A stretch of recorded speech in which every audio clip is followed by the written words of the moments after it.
How is your views on GLP-1s like Ozempic and Wegovy or whatever it's called, these injections and I think now tablets people are taking for weight loss? How has your views on those evolved? Are they good, bad, and different? They're going to be a part of our life anyway. So they're going to transform medicine and obesity in a way we can't imagine at the moment, especially now this year that the pills are available. It would be much cheaper. I think for people who really need them, they're an incredible drug. The only problem is you can't really come off them. So they're pretty much for life. My first worry is that a lot of people take them without supervision and they are not told to change their diet. I'd love people to go take the drugs, their hunger signal gets switched off. They can then be mindful about their food. They could do something like, have the Zoe app or some other educational program to change their food habits forever in that window of opportunity.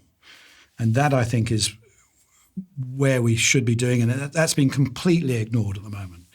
Virtually nobody's getting that lifestyle advice as well as the drug. And so they're failing, they're going back in it, they're yo-yoing, and they're getting the worst of the worlds. The other slight worry we need to keep an eye on is the long-term effects on the brain. So far, the data suggests that it does reduce your chances of getting dementia, even beyond, reversing diabetes.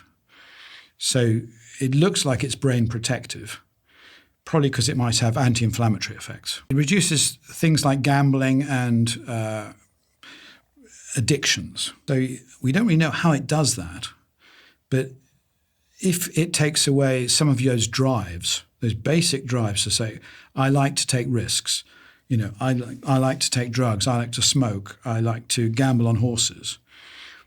Is it in some way changing you as a person long term in that you might be less good as an entrepreneur, for example?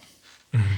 So that is something I think that's really interesting to follow. But in general, I think from a public health perspective, this could save health systems hundreds of billions long term. And we ought to be taking it much more seriously and integrating it into holistic and educational advice.